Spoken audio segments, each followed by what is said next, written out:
Today there is a lot of news from the Pokrovsk direction. Here, Russian forces have recently increased their offensive efforts south of Pokrovsk as Russians attempt a spearhead through Ukrainian lines, leading to a significant spike in casualties as Russians quickly burn through all their reserves. This sudden and increased exhaustion amongst Russian forces created a window of opportunity that Ukrainians exploited to conduct devastating counterattacks, putting immense pressure on the Russian offensive effort as a whole. The ultimate Russian goal in the region is to gain control over Pokrovsk's surrounding fields and infrastructure and to take fire control over key Ukrainian logistics routes. To achieve this, they aim to advance parallel to the local rivers and railways running toward Pokrovsk, leveraging geographical features such as ravines, marshlands, and forest belts to mask their movements and facilitate infiltration. Such terrain features are especially useful in the wintertime, when the day is shorter and there is a lot of fog and rain that can hinder the work of Ukrainian drones. This also allows the Russians to work more under the cover of nighttime. This strategy, observed in other contested areas, is designed to isolate and exhaust Ukrainian defenders, as the Russians launch small infantry groups, often numbering 20-30 soldiers deployed in waves every 30-40 minutes to probe for gaps in Ukrainian defenses. These attacks are supplemented by attempts to flank Ukrainian positions at night, with soldiers crossing fields individually or in pairs before regrouping for larger assaults. Despite the relentless Russian offensives, Ukrainian forces have effectively exploited several Russian vulnerabilities.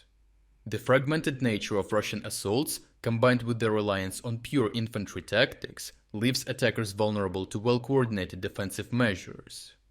Ukrainian defenders have leveraged their knowledge of the terrain to establish layered defenses, channeling Russian advances into kill zones where concentrated firepower utilizing artillery and drones can be deployed with devastating effect. Ukrainians have also capitalized on the exhaustion and disorganization inherent in the Russian strategy. By targeting exposed soldiers during their movement across open terrain or ravines, and by using drones to disrupt and demoralize enemy units, the defenders have inflicted heavy casualties. Reports indicate daily Russian losses in the area reach 50, 70 killed, and an equal number of wounded in this area alone. Such attrition significantly undermines the momentum of the Russian advance. Crucially, Ukrainian forces have not remained passive. Instead, they have conducted local counterattacks to exploit windows of opportunity created by overextended Russian units. For example, Ukrainian tank units, including T-72B1S, have been deployed to target enemy positions and disrupt Russian attempts to consolidate gains near Shevchenko.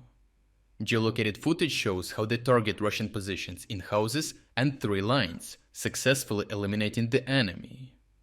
Another interesting video from the vicinity of Novotroitsk shows how Ukrainians destroy another Russian infantry group by targeting it with mortars, then with grenades, and at the end we can see the pivotal role of a Bradley infantry fighting vehicle, which is used to destroy a bridge to not only hinder Russian mobility, but also to cut the enemy from receiving additional support. Ukrainian drones, including FPV kamikaze models and Vampire hexacopters, have been instrumental in these counterattacks. Their ability to strike precise targets, including Russian vehicles and infantry, has turned the tide in several engagements. This active defensive posture not only prevents Russian forces from achieving their objectives, but also imposes further costs on the attackers, pumping up their already significant losses. Overall, while the Russian push continues, the heavy toll on their personnel and equipment raises questions about the sustainability of their offensive. Smaller Russian assault groups of 10 soldiers, a tactical adaptation to high losses, have been largely ineffective against Ukraine's proactive defense, marked by adaptive tactics and localized counterattacks, which have steadily undermined Russian advances and diminished their chances of encircling Pokrovsk. Their efforts underscore the importance of morale and leadership, highlighted by President Zelensky's recent visit to the region. By personally thanking the defenders and reviewing the construction of new defensive lines, Zelensky reinforced the resolve of Ukrainian forces to hold the line against overwhelming odds. This visit symbolizes both the strategic and symbolic significance of Pokrovsk in the ongoing war. I have extended the Black Friday deal for several more days. So right now, you can still get substantial 40% discount on our exclusive strategic insights and tactical analysis videos. If you wanted to support my work but never got a chance, now is an ideal opportunity to make a purchase. The discount will end this week.